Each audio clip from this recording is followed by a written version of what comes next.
ભાવનગર શહેરમાં ભારતીય જનતા પાર્ટીમાં ભડકો, ભૂકંપ અને ફરી આનંદની વર્ષા થઈ હતી. 3 કલાકમાં 2 વખત રાજકીય પાસા પલટી ગયા હતા. ભારતીય જનતા પાર્ટીની પૂર્વ નગરસેવિકા કોંગ્રેસમાં જોડાયા બાદ 3 જ કલાકમાં ફરી પાછા ભાજપમાં આવી પહોંચ્યા. આ 3 કલાકની હાસ્યાસ્પદ રાજકારણની ફિલ્મ જોઈ ભાવનગર શહેરના લોકોમાં રમૂજ સાથે આશ્ચર્ય ફેલાયું હતું. ભાવનગર શહેરમાં 3 જ કલાકમાં રાજકીય પલટાથી લોકોમાં રમૂજ સાથે આશ્ચર્ય ફેલાયું છે. કોંગ્રેસમાં જોડાયેલી નગરસેવિકા ફરી ભાજપમાં ઘર વાપસી કરી છે. ભાવનગર શહેરની રાજનીતિમાં અચાનક વળાંક લાવતી ઘટના સામે આવી છે. ભાજપ છોડીને કોંગ્રેસમાં જોડાયેલી નગરસેવિકાએ માત્ર 3 જ કલાકમાં ફરી ભાજપમાં ઘર વાપસી કરી લેતા રાજકીય વર્તુળોમાં ચર્ચાએ જોર પકડ્યું છે. મળતી માહિતી મુજબ સંબંધિત નગરસેવિકાએ ભારતીય જનતા પાર્ટી પર મહિલાઓના સન્માનનો અભાવ અને દલિત સમાજનું અપમાન થતું હોવાના ગંભીર આક્ષેપો સાથે પક્ષનો ત્યાગ કરી કોંગ્રેસનો હાથ પકડ્યો હતો. તેમના આ નિર્ણયને લઈ રાજકીય ક્ષેત્રમાં ચકચાર મચી જવા પામી હતી.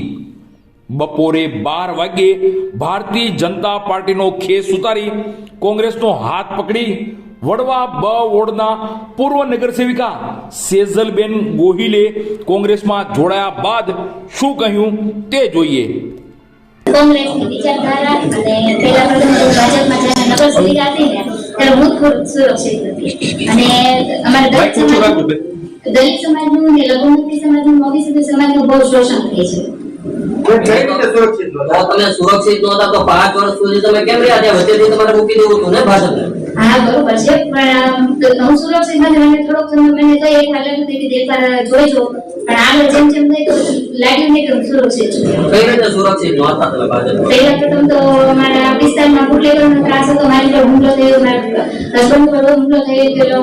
મેં પાર્ટીને જાણ કરી તો પણ નહોતું થયું મારી.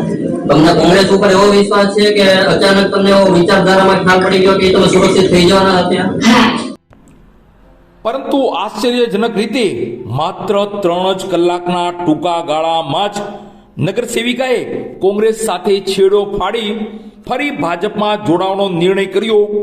આ અચાનક થયેલા ફેરફાર પાછળના કારણો અંગે સ્પષ્ટતા થવા પામી ન હતી, પરંતુ આંતરિક દબાણ, રાજકીય સમીકરણો અથવા સમજૂતીના કારણે આ નિર્ણય લેવાયો હોવાની ચર્ચાઓ ચાલી રહી છે.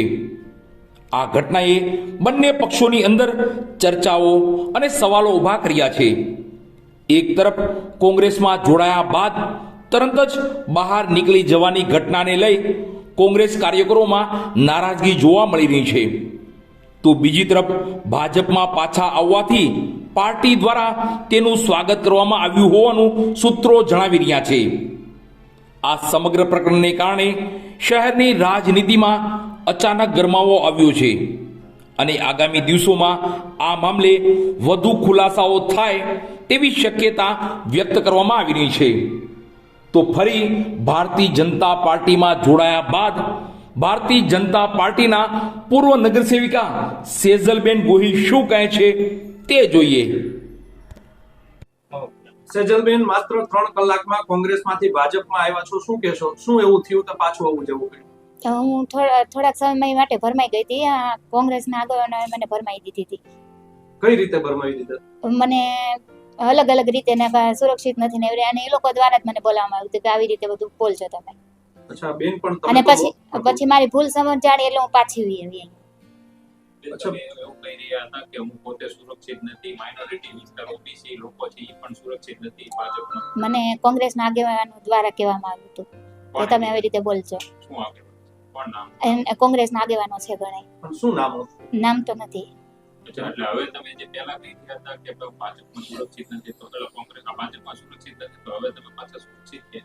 હા, સુરક્ષિત જ છું, પણ મને ભરમાવા આવી હતી, મારે ભૂલ થઈ ગઈ હતી અને ભૂલની હું માફી માંગુ છું, સ્વીકાર કરું છું. ફરીથી હું ભારતીય જનતા પાર્ટીમાં હતી અને રહીશ, જીવિત રહીશ ત્યાં સુધી ભારતીય જનતા પાર્ટીમાં રહીશ. બેન, પણ 3 કલાકમાં એવું શું થઈ ગયું કે તમે છે તમને જ્ઞાન થઈ ગયું, સંજ્ઞાન થઈ ગયું?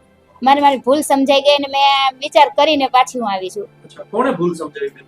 મને મારી જાતે જ ભૂલ સમજાઈ ગઈ છે. અચ્છા બેન, કોંગ્રેસમાં જોડાણા ત્યારે તમને ભાજપના એક નેતાનો ફોન આવ્યો તો કોનો ફોન હતો કે હું તમને ટિકિટ આપીશ, આવી જાવ પાછા? ને એવો કોઈ ફોન નતો આવ્યો. મને નાથી કહેવામાં આવ્યું હતું કે તમે બોલજો આવી રીતે. અત્યારે ભાજપમાં જોડાયા તો ભાજપમાંથી એવું કહેવામાં આવ્યું કે તમને ફરી ટિકિટ આપવામાં આવશે, તમે ભાજપમાં જોડાઈ. ના, એવું કશું એવું નથી કીધું. મેં મારી જાતે જ હું આવી છું ને મારી ભૂલ સમજાઈ ગઈ એટલે હું આવી છું પાછી. પછી ગેરકાયદેસર પ્રવૃત્તિઓ જે ચાલતી હતી, તમે જે વાત કરી રહ્યા હતા ગેરકાયદેસર પ્રવૃત્તિઓની, હા. તો એ હવે પાછી ભાજપમાં રહીને પછી ગેરકાયદેસર પ્રવૃત્તિ બનતી જશે. એવી કોઈ પ્રવૃત્તિઓ ચાલતી જ નથી. ત્યાંથી મને એવું બધું કહેવામાં આવ્યું હતું એટલે હું બધું મીડિયા સમક્ષ બોલી હતી. બેન, તમે કહો છો કે હું એવું કહી રહી હતી થોડા સમય પહેલા, એટલે કે આજથી 2-3 વર્ષ પહેલા આપ એસપી કચેરી આવ્યા હતા ને આપ કહી રહ્યા હતા કે મારા વિસ્તારમાં, મારી ચાલીમાં ખુલ્લેઆમ દારૂ વેચાય છે, જુગાર ચાલી રહ્યો છે. બેન, ત્યારે તમે ખોટું બોલતા હતા 2 વર્ષ પહેલા. એ 2 વર્ષની પહેલાની વાત છે, અત્યારની વાત નથી. અચ્છા, પણ એ કોણે બધું બેન બંધ તમને થઈ ચડાવ્યા હતા? તમે એમ કહો છો કે ચડાવ્યા હતા, પણ કોણે? તમે નાના તો એ નથી. 2 વર્ષ પહેલાની વાત નથી, અત્યારની વાત છે. અત્યારે અત્યારે પણ મને કોંગ્રેસના કયા નેતાએ તમને ચડાવ્યા હતા? નામ મને નથી આવડતું. એક આગેવાન હતા, એમને મને કીધું તમે આવી તો રીતે મીડિયા કેવી રીતે માની લે કે તમે જે આક્ષેપ કરી રહ્યા છો કોંગ્રેસ ઉપર એ સાચા છે કે ખોટા? હું મારી ભૂલ સમજાઈ ગઈ, પાછી આવી ગઈ. હવે આગેવાન તો જે એમના મેન આગેવાન હોય એનું નામ મને જાણકારી નથી નામની. તમે અત્યારે સામેથી આવ્યા કે કોઈ તમને ફોન કર્યો પછી? ના, કોઈએ ફોન નથી કર્યો. મારી સામેથી જ આવી. ભૂલ સમજાઈ ગઈ એમાં.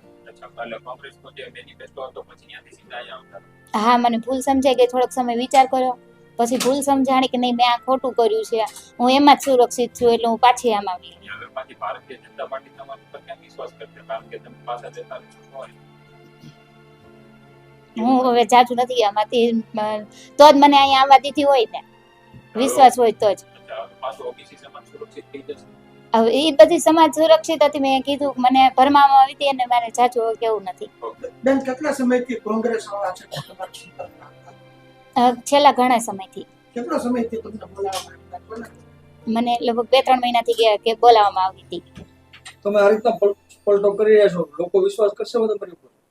હા, ભારતીય જનતા પાર્ટી ઉપર વિશ્વાસ કરે છે એટલે કરશે જ મારી ઉપર વિશ્વાસ. આ કોંગ્રેસના કોઈ ઉચ્ચ નેતાઓ દ્વારા તમારી સાથે વાતચીત કરવામાં આવી હતી? હા. કોના દ્વારા? જે આપણે શહેર પ્રમુખ છે ને એમના દ્વારા. એની ઉપર ગાંધીનગર ના, એમની દ્વારા કોઈની સાથે તમારી ના, એમના દ્વારા કોઈના દ્વારા નહીં. એ સાહેબ પ્રમુખ કરે એવું કહું કોંગ્રેસમાં. હા.